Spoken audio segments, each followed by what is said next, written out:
Mari belajar kebenaran Alkitab dengan konsep yang benar bersama konsep Cohen Serves People.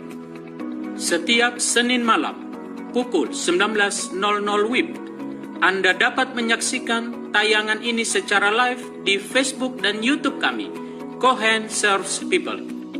Jika ada pertanyaan, silakan komentar di kolom komentar yang tersedia. Mari bersama kami dalam acara diskusi Alkitab Live bersama konsep Cohen Serves People.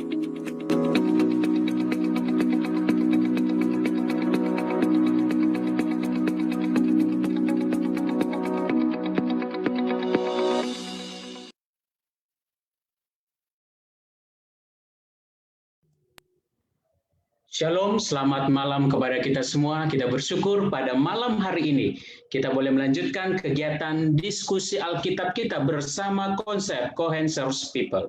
Sebelum kita akan memulaikan acara diskusi Alkitab kita akan berdoa yang dipimpin oleh Pendeta Muda Matias Tani. Mari kita berdoa. Maha besar Tuhan Allah kami yang ada di sorga, kembali lagi kami mengucap syukur untuk segala kebaikan Tuhan. Atas kemurahan Tuhan malam ini kami boleh dipertemukan kembali untuk belajar tentang kebenaran. Bapa di sorga, pada malam ini kami memohon, biarlah kuasa sorga hadir untuk menyertai hambamu Pendeta Muda Ricky Moal yang akan menyampaikan pelajaran pada malam ini. Biarlah Engkau urapi hambamu sehingga pelajaran malam ini boleh menjadi pelajaran yang baik bagi kami dan kami juga boleh menghidupkan dalam kehidupan kami. Kuasai kami semua yang mendengarkan baik yang di Zoom maupun juga yang mengikuti lewat Facebook maupun YouTube. Biarlah Tuhan akan karuniakan hikmat juga kepada kami sehingga kami boleh memahami dengan baik dan roh yang sama akan menyanggupkan kami menghidupkannya menjadi kemuliaan. Bapa di sorga, bersama-sama dengan kami sementara kami belajar. Bila doa dan pengharapan kami Tuhan, di dalam nama Yesus kami berdoa. Amin. Amin. Baik, terima kasih. Bapak Ibu Saudaraku sekalian, pada malam hari ini kita akan mempelajari suatu pelajaran yang sangat baik dan sangat berharga yang seringkali mungkin kita dengarkan atau kita perhatikan di dalam setiap kehidupan kita. Pada malam hari ini kita akan melihat pembahasan yang akan dibawakan oleh Pendeta Muda Ricky Moal. Beliau saat ini melayani di Conference Jawa Kawasan Timur, tepatnya di Jemaat Pare dan Jemaat Hacienda. Dan pada saat ini Pendeta Muda Ricky Moal akan membagikan pelajaran bagi kita, dan pastikan bagi Bapak Ibu Saudaraku sekalian, jika ada pertanyaan silakan komentar di kolom Facebook yang tersedia. Silakan Pak Pendeta Muda Ricky Moal.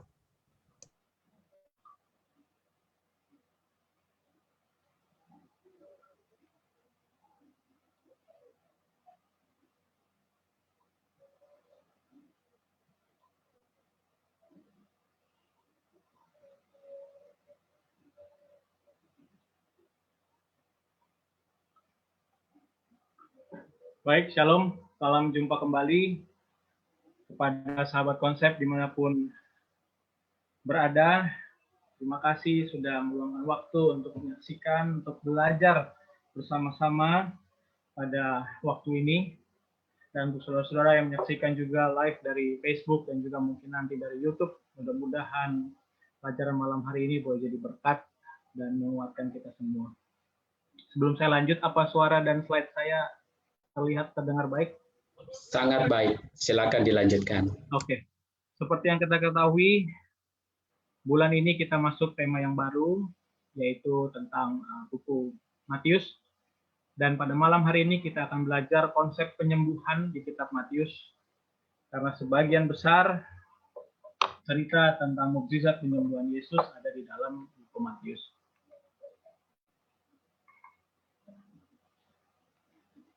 Saya ingin mengawali ini dengan menunjukkan atau menampilkan cerita penyembuhan Yesus di dalam kitab Matius. Ceritanya ada lumayan banyak, kalau harus saya tampilkan satu persatu, itu sebabnya saya tidak akan tampilkan satu persatu, tapi beberapa cerita besar kita akan lihat.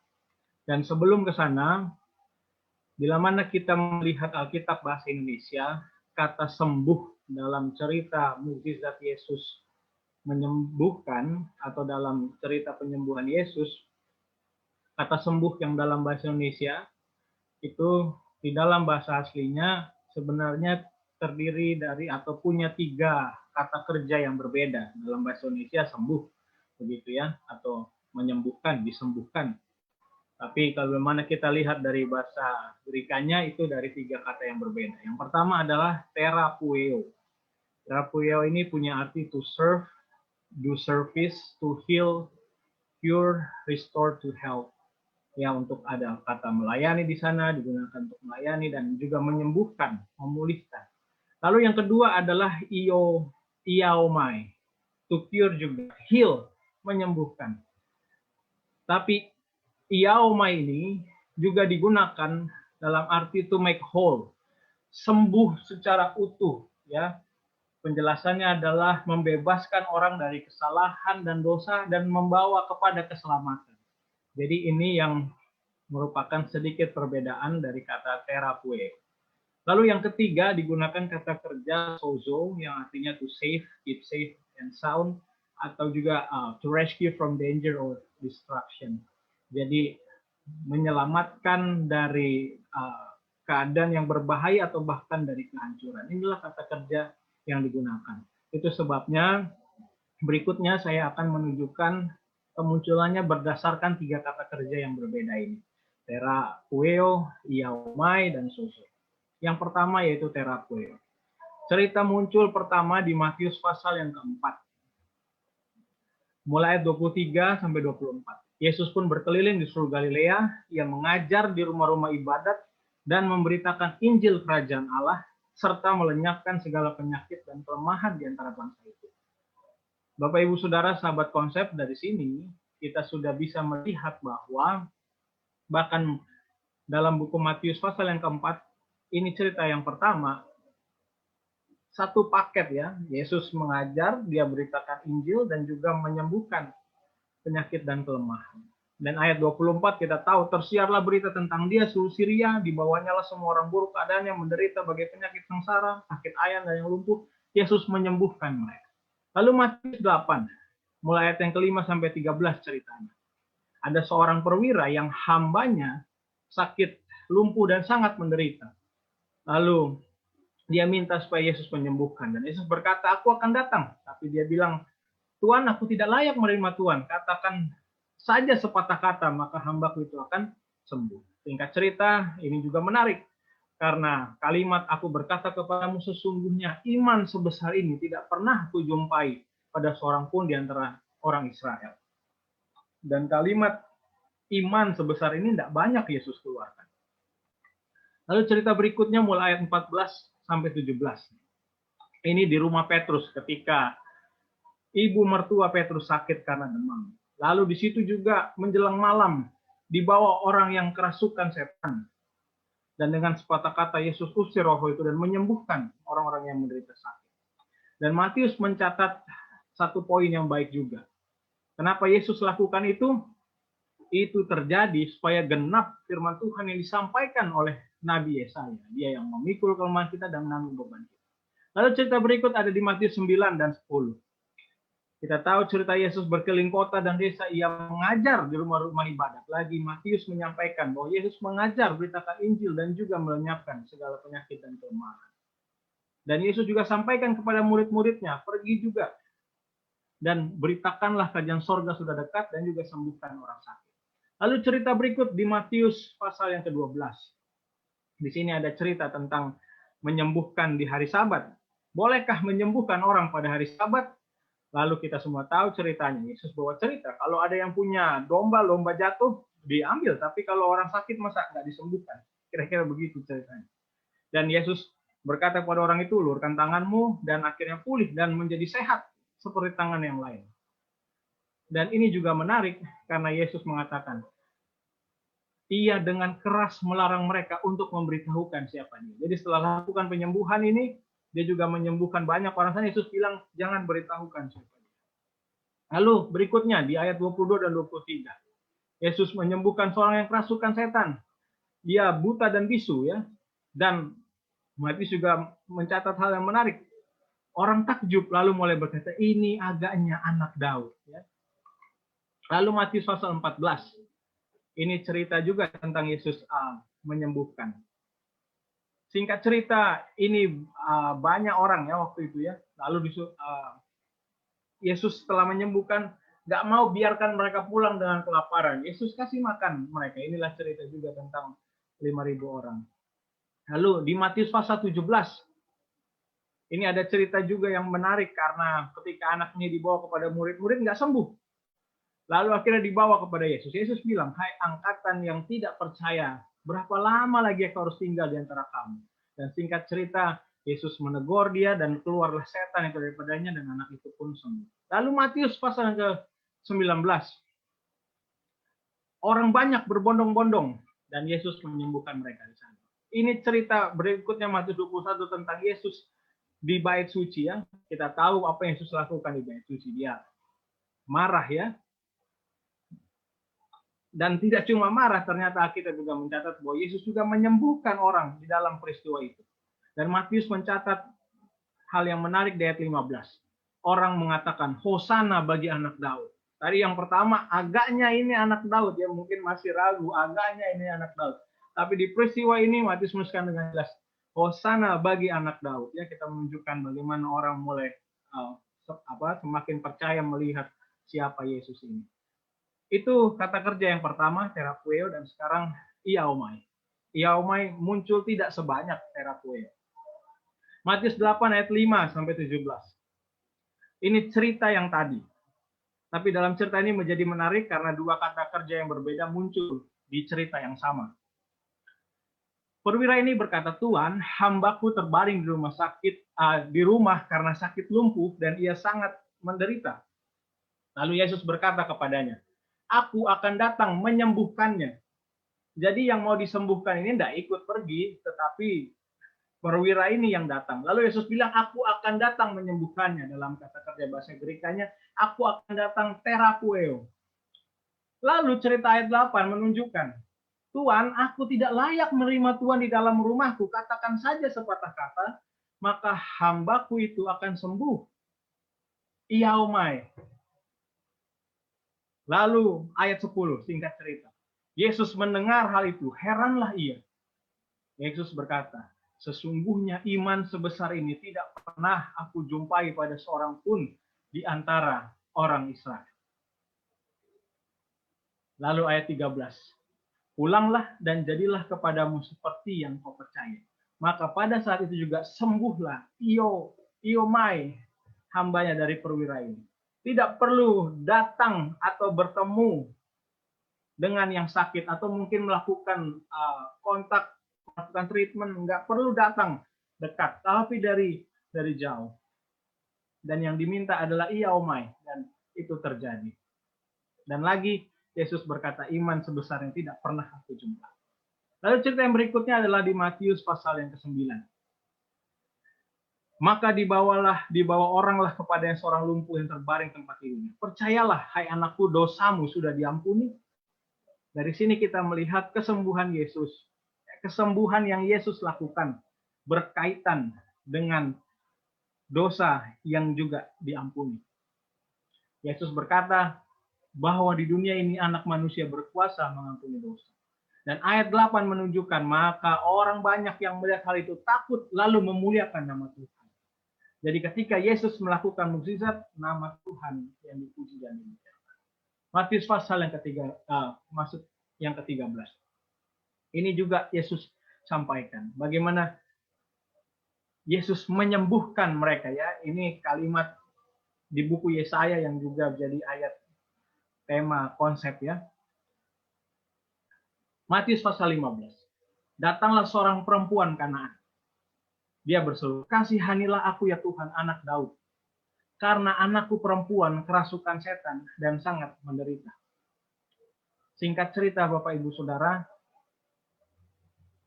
anak daripada perempuan Kanaan ini, atau perempuan Siro-Venesia ini, yang bukan orang Ibrani, orang Yahudi, ayat 28 menunjukkan, hai ibu, besar imanmu. Setelah terjadi percakapan yang ada di atas ya, maka jadilah kepadamu seperti yang kau kehendaki. Yaumai. Inilah Yaumai. Sama seperti cerita perwira tadi ya. Besar imanmu. Iman sebesar ini tidak pernah aku lihat. Dan yang terakhir adalah kata kerja sozo. Yang berarti to save, keep, save, and salve. Matius pasal yang ke-9. Waktu itu seorang perempuan yang sudah 12 tahun lamanya menderita pendarahan, ya. Kita tahu bahwa dia berkata, asal ku jamah saja jubahnya, aku akan sembuh. Yesus berpaling memandang dia serta berkata, teguhkanlah hatimu, hai anakku, imanmu telah menyelamatkan engkau. Dan sejak itu sembuhlah perempuan. Jadi kalau kita mau lihat secara sederhana, peristiwa mukjizat penyembuhan Yesus itu muncul 19 kali dalam cerita di buku Matius. Dan ada 9 kali menggunakan kata kerja terapueo dan kata kerja iaomai muncul 2 kali. Dan ini punya kemiripan. Kemiripannya apa? Cerita tentang hamba perwira yang hambanya ada di tempat yang lain dan juga anak perempuan Kanaan yang anaknya ada di tempat lain. Jadi ketika iaomai muncul ini, cerita persamaannya adalah Yesus tidak bertemu dengan yang sakit itu. Dari jauh Yesus sembuhkan mereka. Lalu sebenarnya ketika bicara tentang kesembuhan dari sakit, ada juga tentang sakit kusta. Jadi kalau tadi 3 kata kerja, ini ada 4. Seperti yang kita lihat di tabel berikut ini, sebenarnya ada selain terapueo, iaomai, sozo, dan yang terakhir adalah kata rizo. Kata rizo ini hanya muncul ketika Yesus menyembuhkan mereka yang sakit kusta. Dalam bahasa Indonesia diterjemahkan menjadi tahir. Ya, karena memang cerita untuk menyembuhkan kusta sedikit berbeda dengan yang lain karena mereka dianggap najis dan mereka harus tunjukkan diri mereka kepada imam harus nyatakan mereka tahir baru mereka bisa. Itu sebabnya kata rizo hanya dipakai untuk cerita kusta. Ini ceritanya Matius 8 ya. Jika Tuhan mau, Tuhan dapat mentahirkan aku. Ini kalimat dari seorang yang sakit kusta. Lalu Yesus berkata, aku mau, jadilah engkau tahir. Dan seketika itu juga tahirlah. Dan ini juga yang menarik. Yesus berkata, ingatlah, jangan kau beritahukan hal ini kepada siapapun. Pergilah, perlihatkanlah dirimu kepada imam. Persembahkan persembahan yang diperintahkan Musa sebagai bukti bagi mereka. Karena memang, kalau kita lihat cerita di perjanjian lama, imamlah yang menyatakan mereka kusta ataupun mereka sembuh dari sakit kusta. Matius 10. Sembuhkanlah orang sakit, bangkitkanlah orang mati, dan tahirkanlah orang kusta. Kalimat yang sama juga, orang kusta menjadi tahir. Nah, saat ini ketika kita melihat 4 kata kerja yang berbeda, saya ingin membawa pikiran kita kepada satu kata sifat yang keluar ketika orang ini sembuh dari penyakitnya. Matius 12 ayat 13 berkata, lalu kata Yesus kepada orang itu, ulurkanlah tanganmu, dan ia mengulurkannya, maka pulihlah tangan itu. Kata sifat pulih atau sembuh berasal dari kata haidis yang artinya adalah mengembalikan kesehatannya. Dan kata sifat haidis ini juga punya makna yang luar biasa. Dilambangkan bahwa mereka sembuh itu artinya juga adalah ajaran yang tidak menyimpang dari kebenaran. Secara tubuh dia baik, keadaan sehat. Secara lambang ini dilambangkan sebagai mereka yang punya ajaran benar secara keseluruhan. Dan kata haidis ini berasal dari akar kata yang artinya yang adalah bertumbuh atau grow. Jadi dilambangkan semua yang sembuh ini selain fisiknya, mereka juga sembuh dari sakit rohaninya dan punya ajaran yang benar, ajaran yang bertumbuh di dalam kebenaran. Dan inilah sesungguhnya sifat dari kesembuhan yang Yesus inginkan dari semua yang sakit. Bukan hanya fisiknya, tapi mereka juga bertumbuh dalam ajaran dan kebenaran dan akhirnya mereka datang kepada Tuhan. Inilah tujuannya. Ini ada hubungan terapueo, iaomai, dan haidis. Seperti yang saya sudah katakan tadi. Ini dari kamus New International Dictionary of New Testament Theology. Ya, di dalam Septuagint dituliskan bahwa di Perjanjian Lama kata inilah yang dipakai untuk sembuh. Dalam Keluaran 15 ayat 26 ya. Aku, Yahweh, Tuhan itu adalah penyembuhmu. Kata yang digunakan adalah Iaomai. Kita tahu tadi Iaomai punya aspek yang lebih dalam, menyembuhkan rohaninya, menyembuhkan secara utuh, secara keseluruhan ya. Dan penggunaan Iaomai sesuai dengan cerita yang ada di Injil dan buku Kisah ini menunjukkan bahwa dia sama atau sesuai dengan terapueo ya, mempunyai arti yang sama secara teologis. Nah, inilah kata kerja tadi yang muncul. Berikutnya kita mau lihat pelajaran dari 4 kata kerja yang berbeda dan 1 kata sifat yang adalah hasil dari mukjizat kesembuhan. Bila mana kita lihat terapueo, kita lihat itu adalah to serve, do service. Ada pelayanan, ada hal yang dilakukan untuk kesembuhan.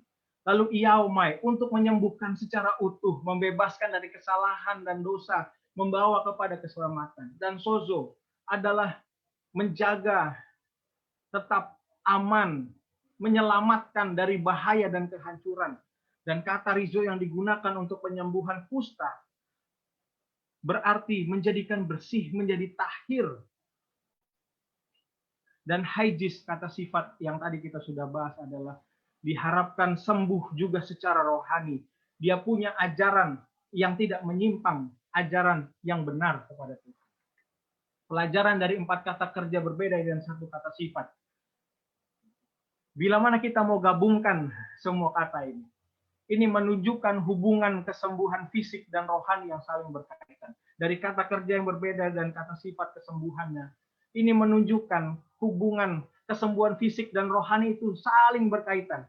Yesus ingin menyembuhkan dan mentahirkan kita secara rohani, keseluruhan baik dari penyakit jasmani ataupun rohani, dengan cara bergantung kepada Tuhan dan kebenaran firman-Nya sehingga terhindar dari kehancuran atau kematian kekal. Lalu mungkin kita bertanya, mengapa Yesus melakukan mukjizat kesembuhan? Yang pertama, tujuannya adalah membawa kemuliaan bagi nama Tuhan. Kita sudah lihat tadi ceritanya, beberapa kali sering kali akhirnya orang jadi memuji Tuhan, memuji anak Daud ini, memuliakan nama Tuhan. Ini juga yang ditulis di Yohanes 11 ayat 4. Penyakit itu tidak akan bawa kematian, tapi akan menyatakan kemuliaan Allah. Ini cerita tentang Lazarus ya. Sebab oleh penyakit itu anak Allah akan dimuliakan. Dan yang kedua, mengapa Yesus lakukan mukjizat kesembuhan? Menggenapi firman Tuhan. Menggenapi firman Tuhan. Kita tahu bahwa Yesus datang bukan untuk meniadakan hukum, tapi dia untuk menggenapi firman Tuhan. Dan yang pastinya adalah menguatkan iman orang yang disembuhkan dan juga orang sekitarnya, dan tujuannya adalah membawa mereka ke dalam kebenaran. Lalu bila mana kita lihat konsep penyembuhan Yesus, yang pertama, selalu berkaitan, selalu bergandengan bersama, mengajar dan memberitakan Injil Kerajaan Allah. Jadi tidak bisa dipisahkan, ya dia hanya sekedar menyembuhkan tanpa menyampaikan kebenaran. Dan yang kedua, sesungguhnya Yesus tidak ingin terlihat dan dipertontonkan ya, seperti yang mungkin kita pernah lihat. Kesannya, sepertinya, mukjizat penyembuhan, pelayanan kesembuhan ini jadi jualan utama.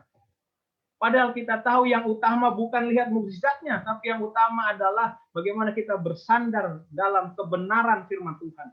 Ketika kita bicara kebenaran firman Tuhan, bukan hanya bicara sekedar firman Tuhan, tapi apa kebenarannya? Apa doktrin ajaran yang sesuai dengan Alkitab? Lalu yang ketiga, berkaitan dengan mengampuni dosa. Karena kesembuhan rohani yang utama.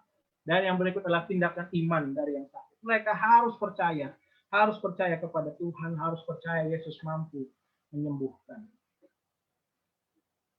Yang berikut kita mau lihat bagaimana tentang mukjizat kesembuhan di zaman akhir ini. Sahabat-sahabat konsep Bapak Ibu Saudara yang menyaksikan, bila mana kita lihat Matius 24 ayat 24, ini mengatakan sangat amat jelas.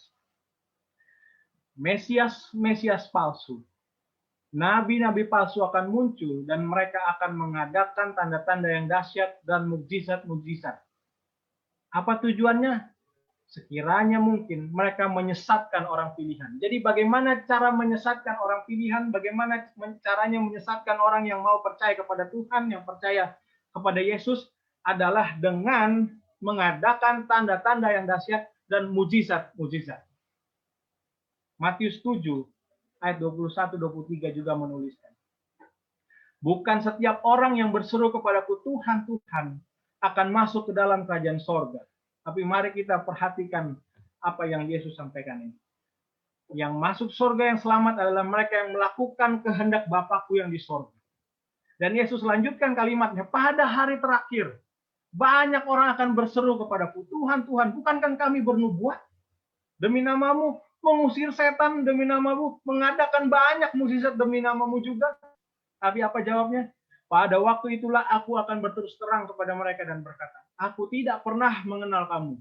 Enyahlah daripadaku, kamu sekalian pembuat kejahatan. Bapak, Ibu, Saudara, ini baru dari buku Matius. Yesus sudah berikan amaran bahwa di zaman akhir, di hari-hari akhir, ada orang yang mengadakan tanda-tanda dahsyat, buat mukjizat-mukjizat. Tapi apa yang Yesus sampaikan, aku tidak mengenal mereka. Karena bukan itu yang paling penting, yang utama adalah melakukan kehendak Bapa yang di surga. Melanjutkan cerita yang tadi, mari kita coba mengerti ini lebih baik lagi. Jalan mendapatkan kesembuhan.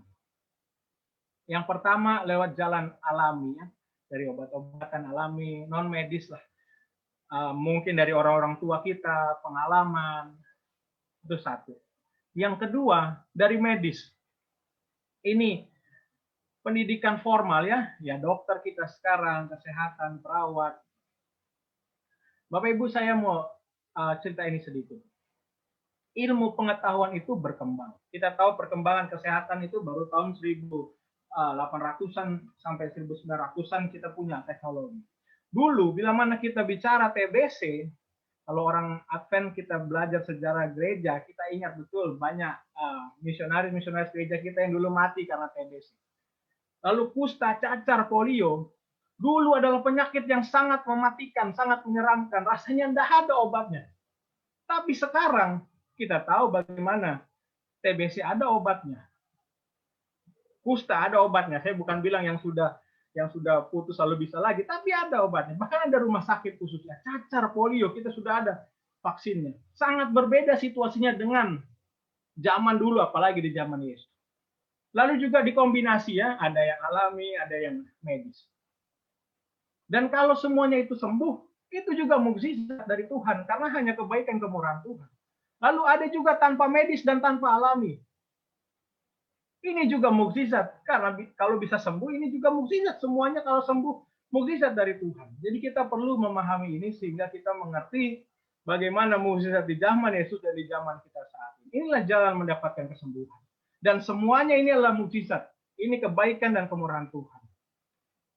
Mungkin kita pernah perhatikan ayat ini ketika Paulus berkata kepada Timotius, jangan lagi minum air saja, melainkan tambahkanlah anggur sedikit. Berhubung pencernaanmu terganggu dan tubuhmu sering lemah. Ini tentunya bukan anggur yang fermentasi yang memabukkan, ya. Tapi kita nggak punya nggak ada waktu bahas yang itu, ya. Tapi Paulus sampaikan berhubung pencernaanmu terganggu dan tubuhmu sering lemah. Kenapa kita tidak bertanya? Kalau gitu, Paulus langsung aja bikin mukjizat supaya Timotiusnya sembuh. Iya kan? Kalau ada seorang di antara yang sakit, ini cerita di Yakobus.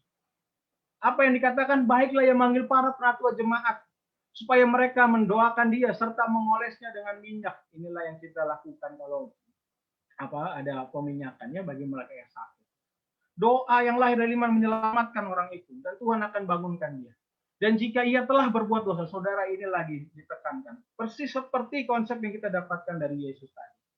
Jika ia buat dosa, maka dosanya itu akan diampuni. Itu sebabnya harus saling mengaku dosa. Saling mendoakan supaya sembuh. Lalu kita bertanya sekarang, apakah mukjizat masih ada? Jelas, mukjizat Tuhan masih ada karena Tuhan yang kita sembah adalah Tuhan yang sama. Lalu bagaimana mukjizat kesembuhan bisa terjadi? Dari cerita tadi kita mengerti bahwa butuh pengampunan dosa. Kita butuh minta ampun kepada Tuhan. Karena Tuhan bukan saja mau menyembuhkan secara fisik yang utama, tetapi rohani. Dan percaya penuh. Apa itu artinya? Siap apapun hasilnya. Baik di mata kita ataupun tidak baik di mata kita, ini namanya percaya penuh. Siap apapun hasilnya. Dan yang berikut adalah tetap usahakan, doakan, dan mintakan kepada Tuhan. Segala usaha yang bisa dilakukan mencapai kesembuhan, lakukan. Dengan pengetahuan medis yang ada sekarang ini, yang bisa kita lakukan, lakukan. Dan serahkan, percayakan kepada Tuhan. Lalu kita bertanya, kalau sudah lakukan 4 hal ini, apakah pasti terjadi? Kita harus mengerti bahwa mujizat adalah hak prerogatif Tuhan. Tuhan yang atur, dia mau kasih atau enggak. Kita hanya bisa lakukan bagian kita, selebihnya bagian Tuhan yang bekerja. Ada komentar dari Angel Manuel Rodriguez. Dia menuliskan bahwa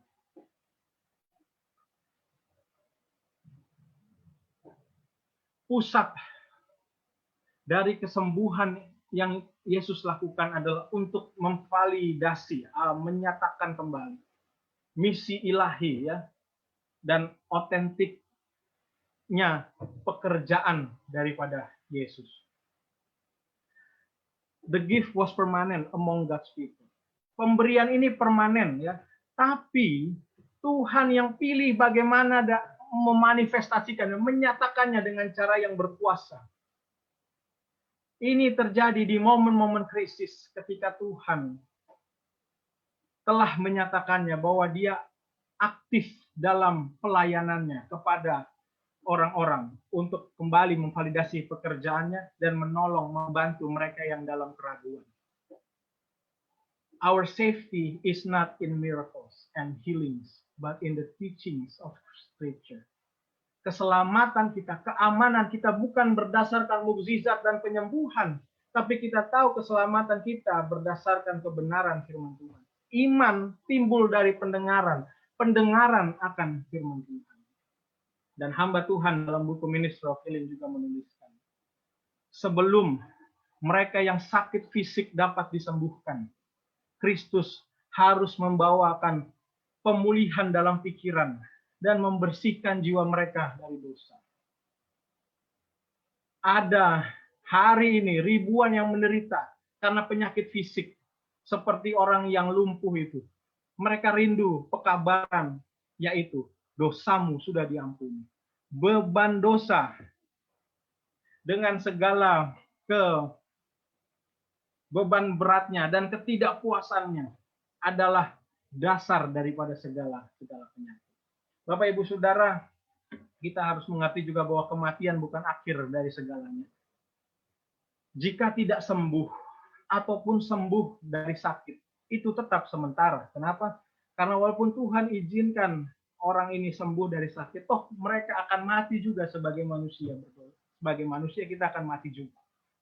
Namun lebih penting dari itu, kebangkitan untuk hidup kekal adalah selamanya. Itu sebabnya kesembuhan rohani yang sungguh sangat utama. Yesus punya kuasa untuk membangkitkan, itu sebabnya jika pun secara fisik sakit, bahkan mungkin mati karena sakit, secara rohani Yesus mau pastikan dulu mereka selamat. Kita harus pastikan secara rohani kita selamat, agar dapat pemulihan dan kesembuhan yang kekal hidup dalam kerajaan sorga bersama dengan Yesus. Bapak Ibu Saudara, orang Kristen sering melihat bahwa mukjizat pelayanan penyembuhan dari Kristus ini hanya dari aspek biologis dan psikologis, sudut pandang psikologis dan biologis. Dan jika itu tidak terjadi, kalau sudut pandangnya hanya secara psikologis dan biologis, kita pikir, kalau nggak terjadi, kita jadi kecewa, ya. Dan inilah masalah yang timbul, karena kita tidak menyadari bahwa pelayanan penyembuhan Kristus itu harus dilihat dalam konteks keselamatan, konteks yang lebih besar. Apa itu artinya? Selamat itu artinya dipulihkan secara utuh. Tuhan mau memulihkan, menebus secara utuh setiap orang. Pelayanan Kristus membawa penebusan melalui banyak dimensi kepada manusia, bukan hanya fisik. Kita sudah belajar tadi, kutipan ini hanya menegaskan, hanya meneguhkan apa yang Alkitab sudah katakan secara jelas.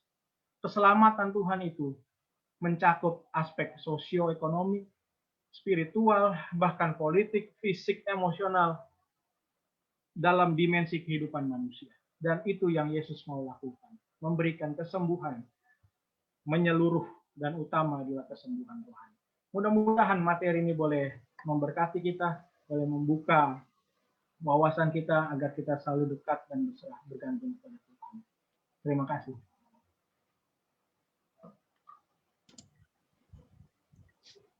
Baik, terima kasih kepada Pendeta Muda Riki yang sudah menyampaikan pembahasan bagi kita pada malam hari ini.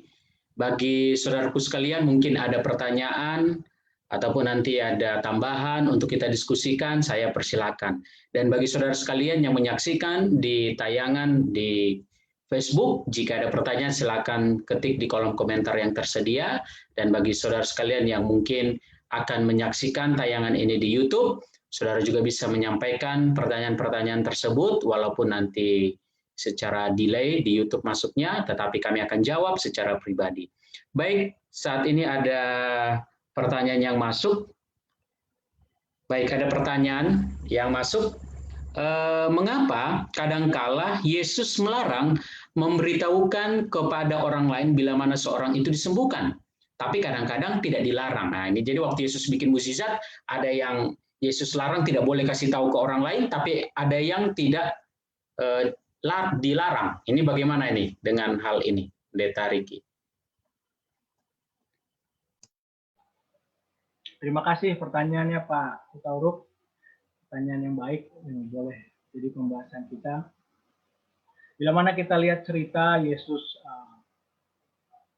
punya kecenderungan untuk tidak ingin diberitakan kepada orang banyak, tentu kalimat itu tidak muncul dalam semua cerita. Ya, kalimat jangan beritahukan kepada orang banyak tidak mungkin muncul dalam semua cerita, karena mungkin bukan itu fokus yang mau dicatat dalam setiap cerita untuk tidak dikasih tahukan kepada yang lain. Faktanya yang terjadi adalah walaupun Yesus berkata jangan kasih tahu kepada yang lain, tapi toh dikasih tahu juga begitu ya. Seakan seperti Yesus ya sudahlah. Tapi ya itu konsekuensi yang didapatkan karena menyembuhkan, karena begitu menarik perhatian ketika itu. Bayangkan kehadiran Yesus begitu luar biasa. Memang kadang-kadang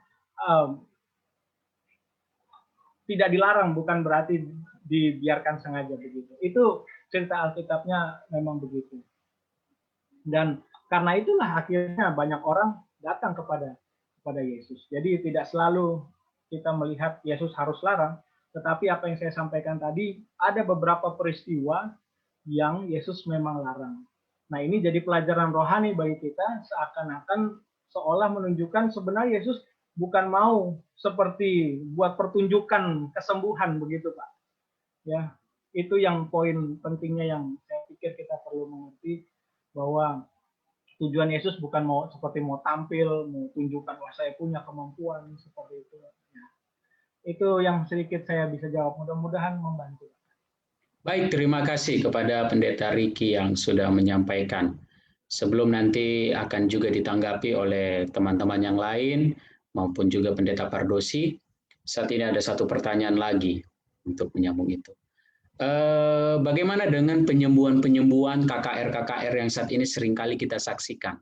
Lalu ada panggilan, ada penyembuhan, mukjizat dan sebagainya. Pertanyaannya adalah, apakah penyembuhan-penyembuhan seperti itu benar adanya dan dikehendaki Tuhan atau tidak? Atau seperti apa? Karena kalau kita lihat seperti Yesus, kita tidak pernah lihat Yesus buat seperti itu. Ini kira-kira bagaimana dengan pola atau model-model zaman sekarang, khususnya penyembuhan-penyembuhan seperti ini. Baik, mungkin dari pendeta-pendeta muda yang lain mungkin ada yang ingin menanggapi tentang perihal ini sebelum nanti Pendeta Riki. Bagaimana dengan hal-hal yang sekarang seringkali kita lihat ini? Ada ya kita lihat di lapangan dan sebagainya. Silakan. Ada yang lain? Oke, Pendeta Matius, silakan.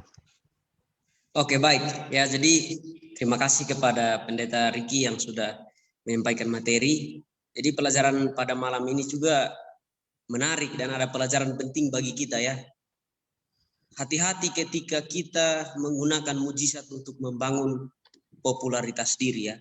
Banyak orang mengadakan mujizat sekarang supaya dia terkenal ya. Tapi pelajaran dari yang dibagikan Pendeta Riki menarik ya. Yesus kenapa sering dilarang orang supaya jangan beritahukan kepada orang lain ya. Bahkan Yesus sendiri menunjukkan cara terbaik ya, dengan cara ketika dia setelah menyembuhkan orang yang sakit, dia katakan pergilah, berikanlah atau persembahkanlah apa yang harus dipersembahkan menurut apa? Menurut yang diajarkan Musa ya. Jadi memang Yesus sendiri sebagai Allah turun sebagai manusia, lalu dia mengadakan mujizat pun. Kita lihat di sana ada satu sifat yang Yesus tunjukkan bahwa dia tidak cari supaya dia dilihat orang banyak terkenal, tetapi dia sedang mengarahkan supaya kembali kepada yang sesungguhnya yaitu Allah ya. Kita juga perlu belajar dari peristiwa ini ya. Kadang kita membuat sesuatu yang dahsyat, yang luar biasa, bukan untuk Tuhan dimuliakan, tapi supaya kita mencari apa? Mengembangkan popularitas diri ya. Jadi ini penting juga ya. Jadi luar biasa pelajaran malam ini ya, supaya kita sadar juga ya. Dan kita bisa bedakan ya, banyak penyembuhan sekarang ujung-ujungnya pendeta siapa yang buat itu ya? Siapa yang buat itu ya? Tetapi sebenarnya harusnya belajar dari Yesus ya. Ketika dia sembuhkan orang, dia selalu apa? Ajarkan, bahkan dia selalu katakan kepada orang yang sudah disembuhkan supaya apa? Pergilah, persembahkanlah kepada imam-imam ya, apa yang perlu dipersembahkan kepada Tuhan. Terima kasih. Baik, terima kasih. Mungkin bagaimana dengan Pendeta Edwin? Ya, saya lihat mungkin mau merespon. Kalau seandainya Pendeta Edwin ada anggota jemaat kita ini, dia lihat kok di gereja kita ini tidak ada kuasa-kuasa penyembuhan seperti ini yang seringkali diiklankan dan sebagainya. Lalu dia mau mengikuti kegiatan itu. Apakah Pendeta Edwin mendukung atau bagaimana Pendeta Edwin? Baik, terima kasih Pendeta Adrian. Jadi saya pernah punya pengalaman yang seperti itu dan kita ikut dengan perkumpulan hamba Tuhan dan pada saat itu mengadakan KKR yang seperti itu. Saya anjurkan supaya untuk tidak mengikuti. Kenapa? Karena yang ditampilkan di sana adalah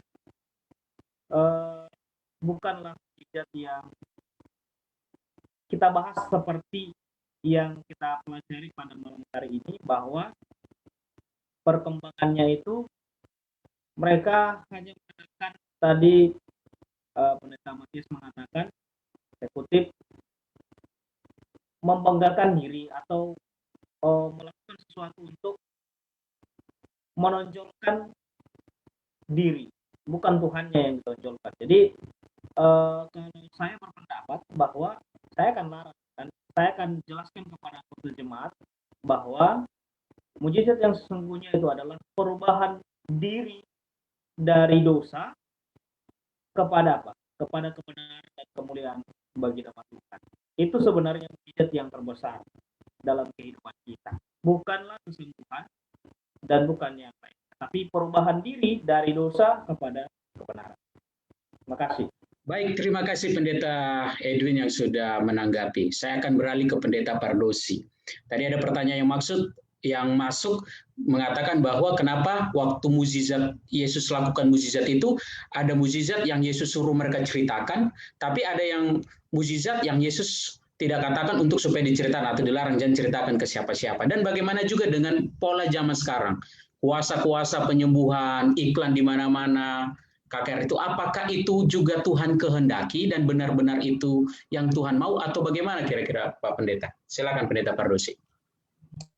Baik, terima kasih dan salam jumpa kepada saudara-saudara yang mengikuti pelajaran dari konsep ini, juga kepada Pendeta Muda Riki Moal atas pemaparannya tentang bagaimana pola penyembuhan Yesus di buku Injil, khususnya di buku Matius ya. Markus 1 ayat 44-45 ya. Sebagai contoh ya kenapa Yesus melarang. Yesus mengetahui kondisi wilayah di mana dia sedang bekerja, sehingga Yesus melihat perlu atau tidaknya pekerjaannya itu diberitahukan kepada orang lain. Di Markus 1 ayat 44 ya. Bunyinya seperti ini ya. Ingatlah, janganlah engkau memberitahukan apa-apa tentang hal ini kepada siapapun, tetapi pergilah perlihatkanlah dirimu kepada imam dan persembahkanlah untuk pentahiranmu persembahan yang diperintahkan oleh Musa sebagai bukti bagi mereka. Tetapi orang itu pergi memberitakan peristiwa itu dan menyebarkannya kemana-mana, sehingga Yesus tidak dapat lagi terang-terangan masuk ke dalam kota. Ia tinggal di luar di tempat-tempat yang sepi, namun orang terus juga datang kepadanya.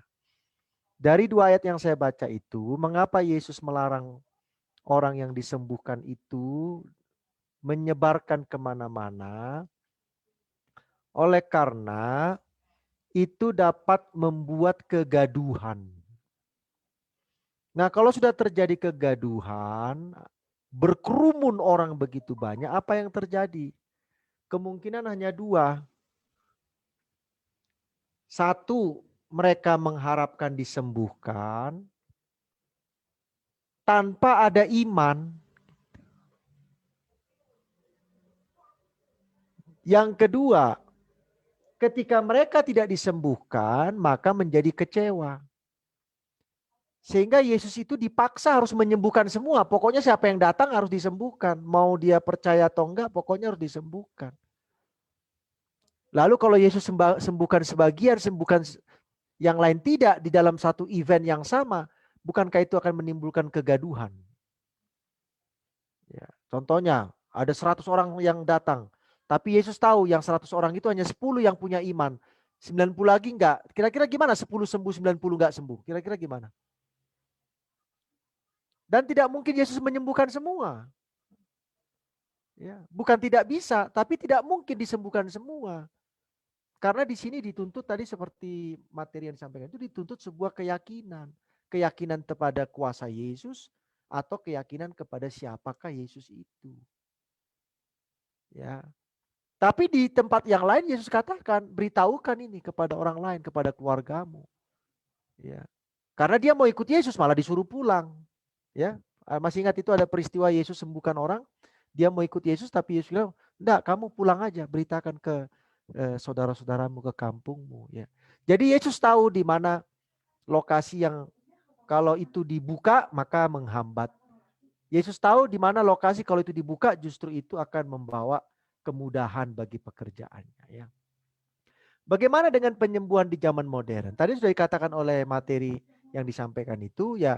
Ada alami, ada medis, ada digabung. Nah, penyembuhan itu kan harus holistik, artinya harus menyeluruh ya. Tidak bisa berharap sembuh dan setelah itu tidak ada sebuah perubahan. Penyembuhan itu harus waktu ya, supaya ada apa? Ada perbaikan-perbaikan dalam organ tubuh kita ini, ada sel-sel yang rusak itu diperbaiki ya. Tapi ada yang tidak ada lagi medis, tidak ada lagi alami karena memang sudah terbatas. Tapi dia sembuh ya. Dengan berdoa karena dia sudah pasrah, tidak ada lagi kekuatan manusia yang bisa digunakan dengan obat alami atau medis dan dia sembuh dan itulah orang yang mendapatkan mujizat tanpa obat alamiah dan obat medis. Nah, ketika kita mengikuti pengobatan-pengobatan yang diumumkan itu, maka kita bisa melihat polanya. Yang pertama, Yesus tidak pernah mengundang orang. Kumpulkan orang di satu tempat, saya mau mengadakan penyembuhan. Enggak. Penyembuhan Yesus itu adalah penyembuhan yang bersifatnya pribadi, bersifatnya kelompok, dan tidak dicari oleh Yesus. Ya, kemana Yesus datang, kalau di situ ada orang sakit dan percaya dia mau minta disembuhkan, ya Yesus sembuhkan. Itu aja. Ya. Jadi itu pola yang pertama. Yesus tidak pernah mengumumkan, meminta orang, meminta murid-murid berbondong-bondong untuk disembuhkan. Tidak. Yang kedua, Yesus tidak melakukannya itu karena tadi tidak mengundang banyak orang, tidak melakukannya itu di depan orang banyak dengan sengaja ya. Kadang-kadang Yesus menyembuhkan orang yang tiba-tiba datang sama dia, di situ ada murid-murid ya. Itu kan tidak sengaja. Kalau ini kan sengaja. Apa tujuannya kalau sengaja begitu ya? Ya lebih bagus saya datang aja dari rumah sakit ke rumah sakit kan. Kalau saya datang dari rumah sakit ke rumah sakit kan lebih enak tuh. Setiap kamar saya datangi ya kan sembuh semua kan. Kenapa enggak begitu saja? Ketimbang saudara mengumpulkan orang di stadion, ya lebih bagus saudara datangi kamar demi kamar di rumah sakit di seluruh Bandung umpamanya, di seluruh Jakarta ya. Nah, mungkin setelah Anda keluar dari rumah sakit itu Anda ditangkap satpam. Kenapa? Karena rumah sakitnya jadi kosong, gak ada lagi pasiennya, sembuh semua kan gitu ya. Ditangkap satpam lah saudara kan gitu. Ya.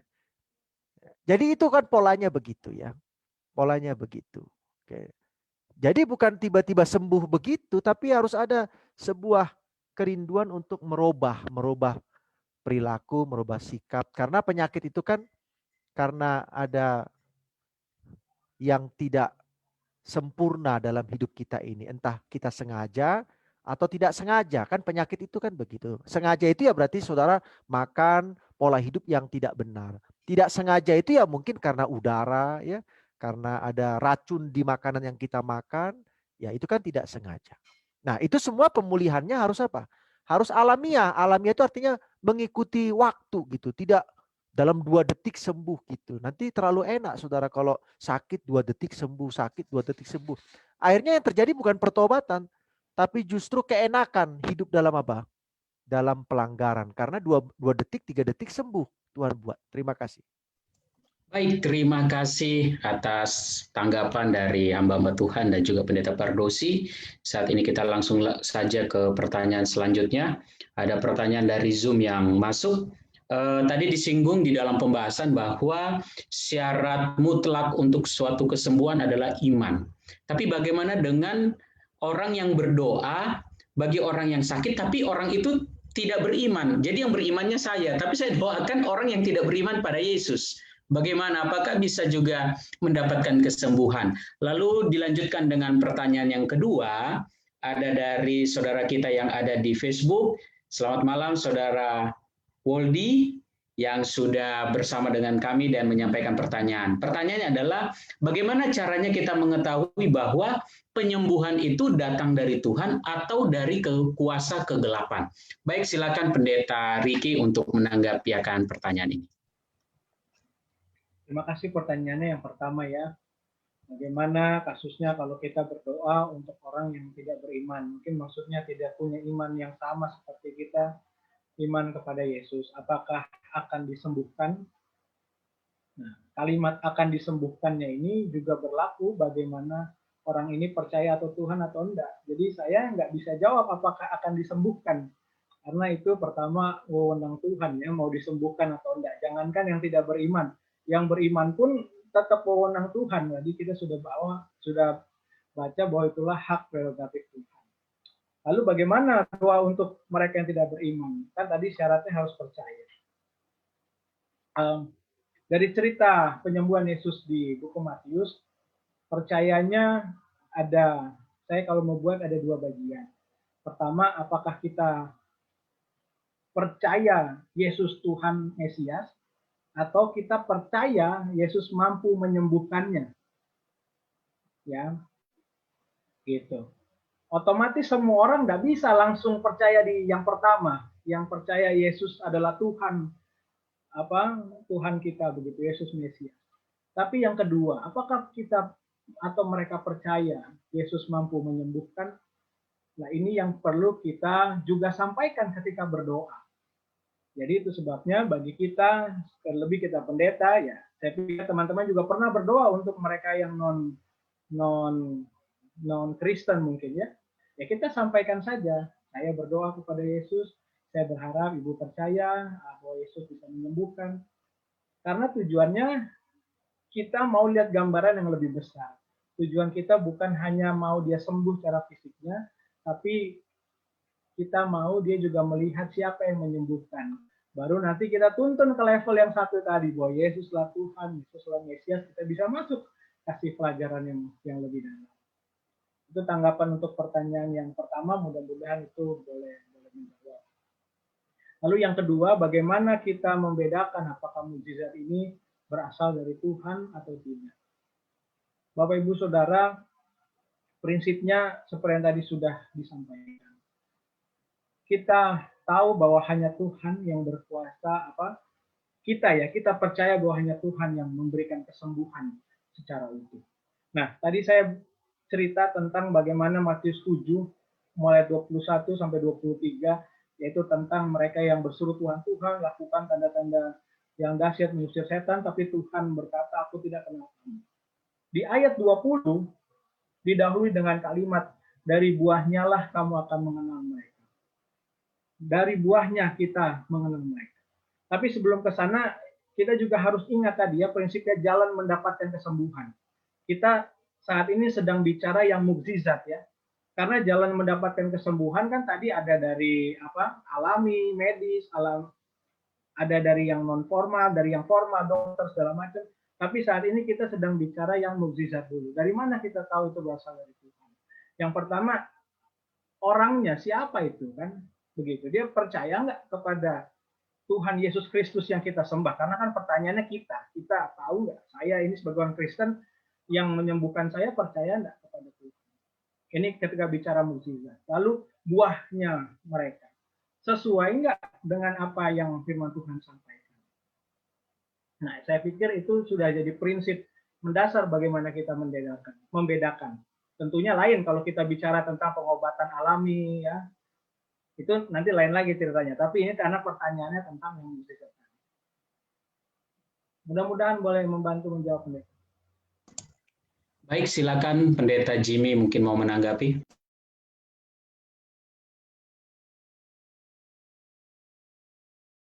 Baik. Bisa kedengaran? Baik. Ya. Menambahkan saja ya. Di pertanyaan pendeta yang masuk tadi disinggung mukjizat kesembuhan Yesus, syarat mutlaknya adalah iman. Bagaimana kita berdoa bagi orang sakit yang tidak beriman? Ya, bisa aja kita berdoa kepada orang yang sakit, yang tidak memiliki iman kepada Yesus. Tapi ya kita hanya sebatas berdoa saja. Ya, kesembuhan tidak akan ada pada orang yang tidak beriman. Itu sama seperti ketika kita mau berdoa kepada orang yang sakit, sudah sangat menderita, ya, dan dia membutuhkan mukjizat, lalu kita sebagai hamba Tuhan disuruh berdoa kepada mereka, maka yang paling penting kita tanya dulu orang itu, apakah dia memang rindu untuk sembuh dan memang dia beriman kepada Tuhan. Ya, kalau tidak, dia katakan saya tidak percaya Tuhan, saya tidak percaya dia bisa menyembuhkan, tapi dia mau sembuh, entah dari manapun itu, ya ini menjadi tidak nyambung nanti. Ya, jadi sama seperti yang sudah disampaikan ini, syaratnya adalah iman, ya biarlah orang yang akan disembuhkan itu, dia terlebih dahulu memiliki iman yang sepenuhnya kepada Tuhan. Ya. Sama seperti orang yang tidak bisa mengharapkan lagi akan bantuan-bantuan yang lain, hanya bergantung pada Tuhan saja dia bisa hidup, maka itulah yang diminta oleh Tuhan bagi setiap orang yang rindu untuk disembuhkan. Ya, itu pertanyaan pertama. Lalu pertanyaan kedua tadi, bagaimana membedakan penyembuhan dari Tuhan dan bukan dari Tuhan? Tadi sudah disampaikan oleh pendeta Ricky Mual bahwa dari buahnya. Ya, banyak sekali orang-orang yang melakukan mujizat, tapi mujizat palsu seperti materi yang sudah disampaikan tadi ya, ada nabi palsu melakukan mujizat palsu. Nah, tetapi saya mau ambil satu kisah di sini, bagaimana seorang yang disembuhkan Tuhan, tapi dia bukan hanya secara fisik disembuhkan, tapi juga secara rohani. Ya. Jadi sering sekali manusia yang disembuhkan oleh Tuhan itu dua yang disembuhkan adalah fisiknya dan juga rohaninya. Sehingga kalau orang yang hanya membutuhkan kesembuhan fisik saja, ini berarti dia tidak terlalu mengerti yaitu kesembuhan yang Tuhan mau berikan kepadanya, ya, di mana yang sebenarnya adalah jiwanya dulu yang disembuhkan, rohaninya, sehingga fisiknya pun akan sembuh kembali, ya, imannya tadi itu. Nah, ini ada di dalam kisah Naaman, di mana kita baca dalam buku 2 Raja-Raja pasal yang ke-5, di mana ada Naaman di sana itu sakit, tapi dia butuh mujizat supaya sembuh. Nah, dia ini disembuhkan oleh kuasa Tuhan melalui Nabi Elisa pada saat itu. Nah, membuktikan bahwa Naaman ini memang berasal dari Tuhan, kesembuhan yang dia peroleh adalah dia datang untuk menaikkan pujian dan menyembah Tuhan. Ya, dan tidak berubah dari imannya kepada Tuhan. Nah, ini penting sekali ya. Di saat ada kesembuhan oleh seorang yang sembuh dari penyakit di mana Tuhan memberikan itu, maka orang itu seharusnya tidak akan meninggalkan Tuhan sang penyembuh ajaib itu. Sehingga imannya tetap kuat di dalam Tuhan. Ini mungkin tambahan dari saya. Terima kasih. Baik, ada pertanyaan pendeta berkaitan juga tadi tentang pertanyaan yang pertama tentang seorang yang tidak beriman pada Yesus. Bagaimana kalau kasusnya seperti ini? Ada mungkin dari anggota kita juga atau dari saudara-saudara kita juga yang sudah sakit menahun dan mereka sudah putus harapan. Didoakan pun supaya sembuh, tapi mereka pikir sudahlah, enggak apa-apa, saya sudah siap, mungkin begitu ya. Bahkan orang-orang yang sudah mendoakan pun sudah bertahun-tahun, dia tetap merasa, bahkan mungkin sempat terucap pengen meninggal saja, seperti itu. Yang kedua, bagaimana yang berkaitan juga tentang yang tadi, bagaimana kalau orang yang belum kenal Yesus ini, kan mereka belum tahu sama sekali konsep tentang Yesus. Mereka belum tahu sama sekali tentang konsep tentang Yesus. Bagaimana mereka kalau mereka percaya kepada Tuhan yang mereka mengerti, yang mereka pahami, apakah kesembuhan itu tetap memungkinkan bagi mereka atau seperti apa yang boleh disampaikan? Terima kasih.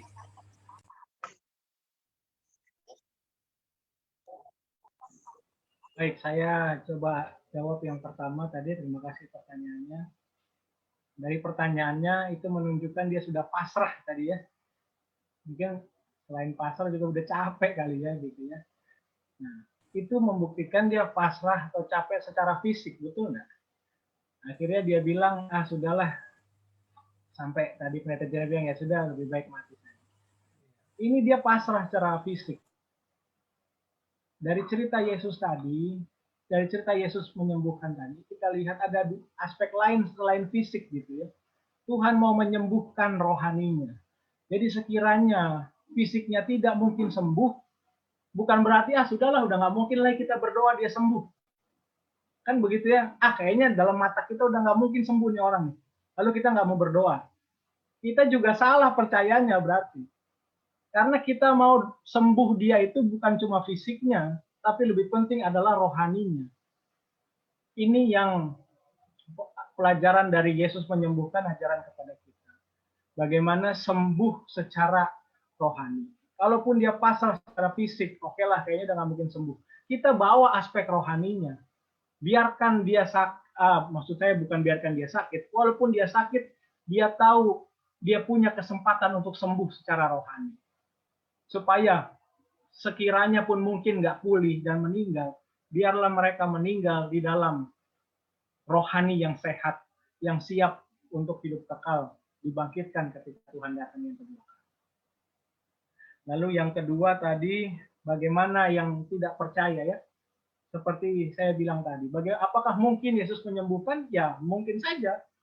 Karena itu hak prerogatif Tuhan. Itu sebabnya saya sebagai pendeta, kalau ini kita mungkin pernah alami ya, ke rumah sakit ada yang ditanya, bahkan saya pernah ada yang minta mau doakan. Ini kesempatan saya cerita Yesus, dia nggak menyembuhkan toh, paketnya tuh komplit gitu. Ada menyembuhkan, ada khotbahnya, khotbah tentang kerajaan sorga. Bahkan ketika Yesus menyembuhkan, dia ada khotbah tentang sabat. Jadi banyak doktrin yang dikhotbahin sekalian penyembuhan. Ini kesempatan buat saya, dan dia tahu saya pendeta. Dan saya akan sampaikan, saya percaya kepada Yesus dan saya berdoa, semoga ibu juga percaya Yesus bisa menyembuhkan. Tentunya kan seperti itu, begitu ya. Itulah kesempatan bagi kita. Apakah Yesus sembuhkan atau enggak? Balik lagi, itu hak prerogatif Tuhan. Walaupun syarat yang benar kita sudah lakukan, tapi hasilnya ya kita serahkan kepada Tuhan. Mungkin itu yang bisa saya jawab. Mungkin menambahkan yang tadi ya. Tadi ada pertanyaan yang bagaimana kita tahu ini benar dari Tuhan atau enggak. Tadi saya bicara tentang yang mukjizatnya.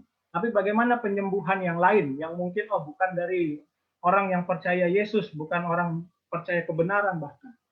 Seperti yang saya bilang tadi, prinsipnya kita ini percaya bahwa hanya Tuhan yang berkuasa menyembuhkan, kita percaya. Itu sebabnya harus selaras dengan firman Tuhan. Kalau praktek-praktek kesembuhan itu ada yang tidak selaras, contoh, misalnya ada minta syarat-syarat yang aneh lah, ada tumbalnya harus pergi malam-malam, segala macam. Itu kita sudah langsung bisa. Ini nggak mungkin dari siapa? Dari Tuhan. Tapi misalnya cerita tentang, contoh misalnya patah tulang.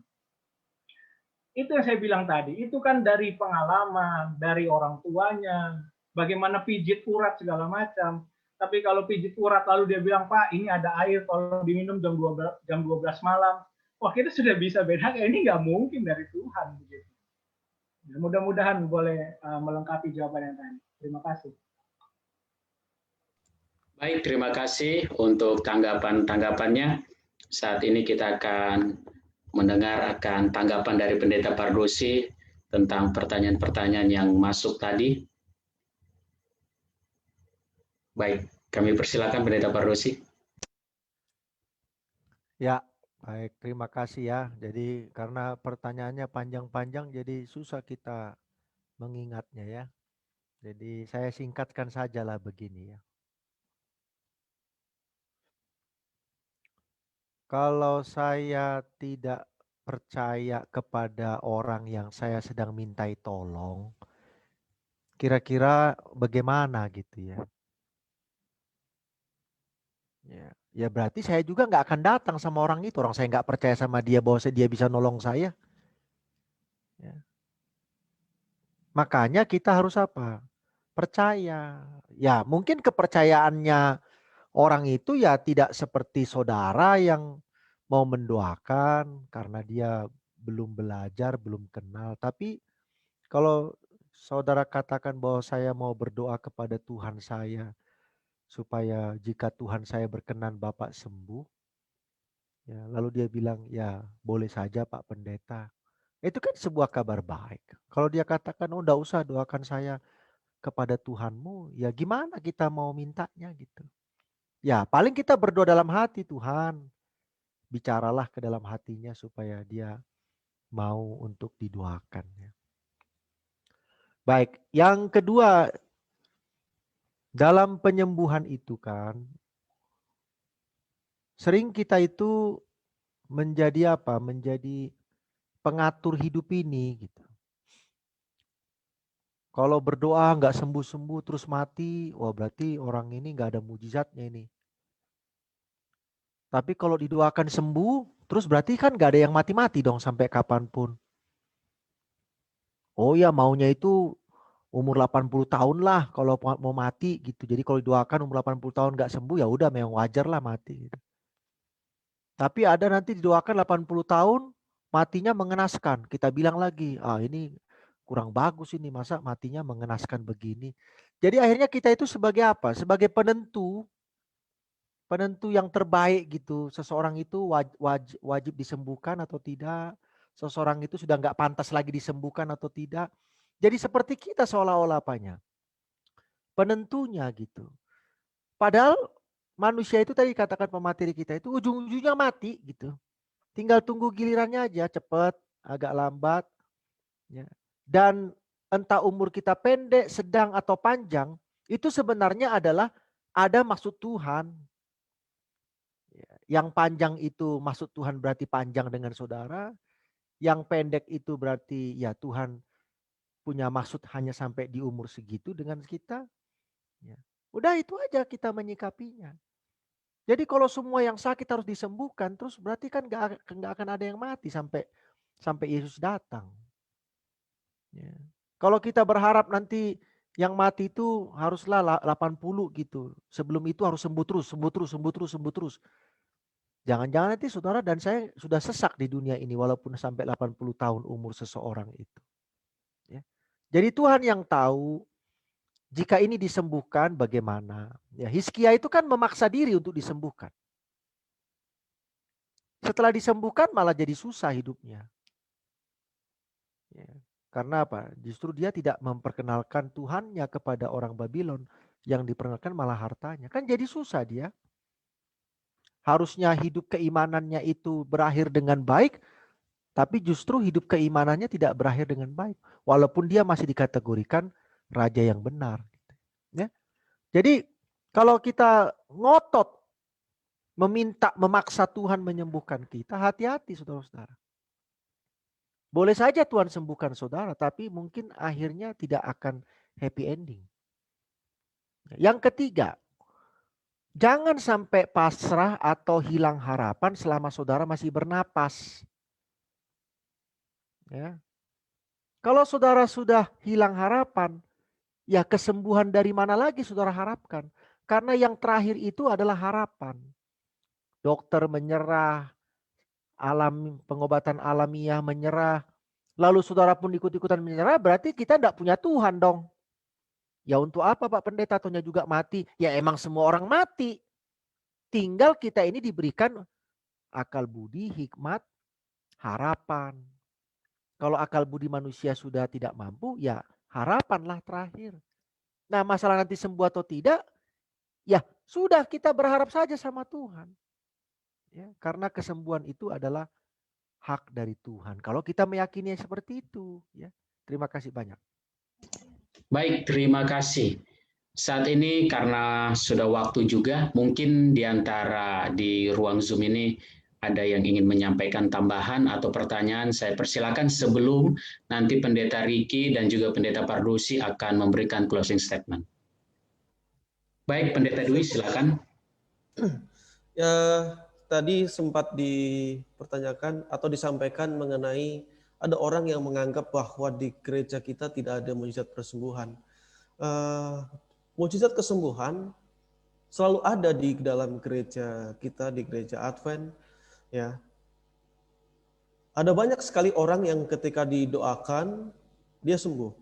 Ya, saya menyaksikan ada beberapa orang yang sudah terbaring di ruang ICU, ya, didoakan oleh tua-tua jemaat, oleh pendeta jemaat, dan dia mengalami kesembuhan.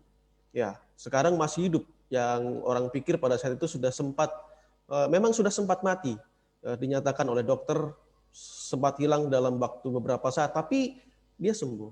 Ada banyak kasus seperti ini. Di dalam mungkin kita juga pernah mendengar cerita tentang bagaimana seorang misionaris juga mengadakan pelayanan di daerah terpencil. Ada seorang anak yang sudah meninggal kemudian didoakan dan juga dia bisa bangkit dari kematiannya. Tetapi yang jadi masalah itu adalah memang seolah-olah tidak ada karena kita tidak mempraktekkan seperti ada aliran-aliran gereja yang meninggikan ataupun istilahnya ya, dan dalam tanda kutip dia meninggikan karunia roh, kesembuhan dan lain-lainnya, dan itu dijadikan sebagai tanda bahwa Tuhan hadir di dalam situ karena ada kesembuhan. Kita tidak praktekkan seperti itu karena memang ada setan yang bekerja dengan menggunakan cara yang sama. Oleh sebab itu, seperti yang disampaikan oleh Yakobus, kita mempraktekkan seperti yang disampaikan oleh Yakobus, dan banyak sekali orang juga mendapat kesembuhan di sana. Ya, walaupun juga ada yang didoakan akhirnya meninggal, dan itu adalah sebuah kesembuhan sebenarnya. Ya. Dan yang paling penting adalah ketika kita mempraktekkan ini, seperti dikatakan oleh Yakobus, utamakan di situ adalah pertobatan, ya, saling mengampuni, kemudian dan sebagainya.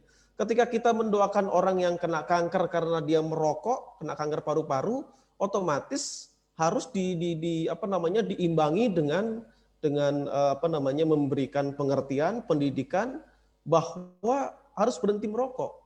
Ya, ketika kita mendoakan orang yang kena diare karena dia terlalu banyak makan cabai, ya harus disampaikan juga dengan edukasi bahwa harus bertobat dan tidak boleh makan cabai terlalu banyak. Ya, jadi dan yang paling penting di sini adalah kita melihat daripada cerita-cerita Alkitab maupun kisah kehidupan ini, yang paling penting di dalam Tuhan adalah kesembuhan secara rohani, pertobatan, sehingga kita masuk dalam kerajaan surga. Karena apa? Percuma saja kita mendapat kesembuhan fisik tapi nggak masuk surga, kan nanti jadi aneh kita. Nah, sembuh secara fisik diberikan oleh Tuhan, tapi ujung-ujungnya berbuat dosa terus dan kita lepas daripada keselamatan. Itu mungkin tambahan saya. Terima kasih. Baik, terima kasih. Saat ini kita akan mendengarkan closing statement oleh Pendeta Ricky. Baik, terima kasih kepada sahabat-sahabat konsep untuk pertanyaan, responnya, dan juga teman-teman yang ada di ruang Zoom, hamba-hamba Tuhan yang boleh melengkapi pertanyaan, jawaban-jawaban atas pertanyaan-pertanyaan yang ada. Saya ingin menutup ini dengan 2 poin. Yang pertama, dari cerita penyembuhan Yesus ini, kita tahu bahwa Yesus dia punya kemampuan untuk menyembuhkan, melakukan mukjizat. Tapi jangan lupa juga tanggung jawab kita untuk menjaga tubuh kita ini supaya hidup tetap sehat. Supaya jangan sampai sakitnya karena kesalahan kita sendiri. Kita usahakan, itu tanggung jawab kita menjaga tubuh kita. Lalu yang kedua, saya ingin menutupnya dengan membawa ke dalam sebuah cerita di Yohanes pasal 4. Di Yohanes pasal 4 ada cerita tentang Yesus menyembuhkan anak pegawai istana. Singkat cerita, Yesus kembali lagi ke Kana, ke Galilea, lalu dia menyembuhkan di Kapernaum ada seorang pegawai istana yang anaknya sakit. Dia minta karena anaknya itu hampir mati. Lalu dia minta Yesus untuk datang. Lalu Yesus bilang begini, jika kamu tidak melihat tanda dan mukjizat, kamu tidak percaya. Lalu orang itu bilang, Tuhan datanglah sebelum anakku mati. Lalu Yesus bilang, pergilah anakmu hidup. Yang menarik, Yohanes 4 ayat 53 menuliskan begini. Maka teringatlah ayah itu bahwa pada saat itulah Yesus berkata kepadanya, anakmu hidup. Lalu ia pun percaya dan seluruh keluarganya. Tepat persis seperti yang Yesus katakan. Jadi begitu dia lihat anaknya di rumah sembuh, baru dia percaya. Dan itu yang Yesus bilang, jika kamu tidak melihat tanda dan mukjizat, kamu tidak percaya. Nah, cerita ini sangat berbeda, kontras dengan cerita di Matius 8 tentang Yesus menyembuhkan hamba perwira. Kita saat itu sudah bahas ceritanya. Perwira ini bilang, Tuhan, sembuhkanlah. Lalu Yesus bilang, aku akan datang menyembuhkan. Tapi perwira ini bilang apa? Tuhan, tidak usah datang. Yesus bilang saja, pasti sembuh. Dan kita tahu akhir ceritanya. Di akhir cerita, hamba itu sembuh tanpa perlu Yesus datang. Dan akhirnya keluarlah kalimat, iman sebesar ini tidak pernah aku lihat. Sama seperti ketika perempuan di Kana itu yang anaknya sakit. Iman sebesar ini, besar iman itu tidak hanya muncul dalam cerita itu. Dari sini kita belajar. Inilah iman yang besar itu ya, iman yang besar, iman yang benar itu. Percaya bahkan sebelum lihat mukjizatnya ada gitu. Dan ini sama seperti cerita di dalam buku Daniel, kita semua tahu ceritanya. Sadrak, Mesak, dan Abednego. Kalau Tuhan yang kami puja sanggup melepaskan, maka ia akan lepaskan. Tapi seandainya pun tidak, kami tidak akan sembah Dewa Tuhanku. Kami akan tetap setia kepada Tuhan. Bapak, Ibu, Saudara, sahabat konsep, inilah iman yang besar. Iman kita bukan berdasarkan pada mukjizat baru kita percaya, tapi iman kita berdasarkan kebenaran firman Tuhan. Mudah-mudahan ini boleh jadi kekuatan bagi kita semua. Baik, silakan langsung Pendeta Pardosi. Boleh di-unmute dulu, Pak Pendeta. Baik, terima kasih. Kita sudah belajar tentang bagaimana Yesus melakukan penyembuhan. Ya, ada prinsip-prinsip yang kita pahami bahwa terkadang orang yang sakit itu yang mencari Yesus. Terkadang Yesus yang menawarkan penyembuhan itu kepada orang. Ya, jadi karena Yesus kan bisa melihat hati seseorang. Yang kedua, dibutuhkan sebuah keyakinan. Ya, keyakinan. Tanpa sebuah keyakinan maka penyembuhan itu tidak akan terjadi. Dan kalau saudara baca seluruh Injil, yang disembuhkan itu semua yakin, baik yang membawa maupun yang sakit. Ya, ada yang dibawa oleh orang lain, ada yang si sakit itu sendiri yang datang menemui Yesus. Nah, jadi perlu keyakinan ya bahwa Yesus dapat menyembuhkan, sanggup menyembuhkan, walaupun mungkin tidak memaksa Yesus harus menyembuhkan, karena semua orang itu tidak mungkin semua disembuhkan Yesus. Ya, Yesus menyembuhkan ada orang-orang atau kelompok-kelompok masyarakat tertentu di satu tempat pelayanan. Nah, yang ketiga yang lebih penting adalah kesembuhan itu harus terjadi dengan mengikuti pola. Ya, pola apa? Pola hidup sehat, ya, pola pemulihan rohani, ya. Jadi jangan senang dengan kesembuhan instan, ya. Nah, seringkali kita senang dengan penyembuhan instan. Apa itu? Minum obat, udah selesai persoalan gitu. Enggak. Berusahalah untuk penyembuhan secara apa? Alami, ya. Kalau memang pusing-pusing kurang tidur, ya jangan pakai obat. Obatnya tidur itu aja gitu. Jangan pakai obat gitu. Nah, seringkali kita itu mau instan gitu. Tidak ya, penyembuhan itu harus apa? Harus alami atau membutuhkan waktu gitu supaya seluruh tubuh kita itu memang betul-betul bisa dipulihkan holistik termasuk rohani kita itu. Terima kasih banyak. Baik, terima kasih atas closing statement yang sudah disampaikan. Saat ini doa tutup akan dipimpin oleh Pendeta Muda Alex. Kita bersatu hati, kita berdoa. Bapa kami di sorga, terima kasih atas berkat-Mu Tuhan. Pada saat ini kami telah belajar konsep bagaimana Tuhan menyembuhkan.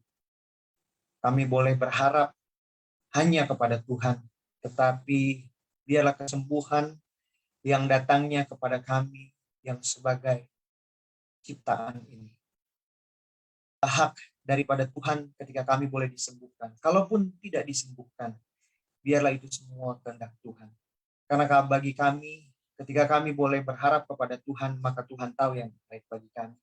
Tuhan, kami juga bersyukur melalui hamba Tuhan, Pendeta Muda Ricky Mual, yang telah memaparkan materi ini berguna bagi kami sebagai pendengar, dan kami boleh memahami lebih jelas bagaimana Tuhan boleh menyembuhkan di dalam mujizat-mujizat yang Tuhan boleh berikan di dalam buku kitab Injil. Dan ada beberapa penjelasan yang telah disampaikan oleh hamba Tuhan, Pendeta Pardosi, yang semakin jelas kami menyatakan bahwa Tuhanlah yang menjadi hak memberikan kesembuhan bagi kami masing-masing yang memohon dan rindu untuk disembuhkan. Terutama kesembuhan rohani kami. Di akhir zaman ini banyak sekali di antara kami yang mungkin boleh jadi sakit secara rohani, biarlah Tuhan yang mohon sembuhkan kami. Kami memohon biarlah berkat Tuhan selalu menjadi bagian kami dari sekarang sampai Engkau datang kali yang kedua. Pujilah nama Bapa, dalam nama Yesus kami berucap syukur. Amin.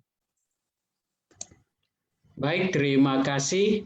Dan pastikan bahwa Senin malam minggu depan, saudara-saudara sekalian boleh bersama-sama dengan kami untuk mempelajari dan berdiskusi akan firman Tuhan, diskusi Alkitab bersama konsep. Dan pembahasan kita pada minggu depan adalah konsep kerajaan sorga dalam kitab Matius yang akan dipimpin oleh Pendeta Muda Edwin Pasaribu. Terima kasih kepada kita semua, Tuhan memberkati kita. Amin.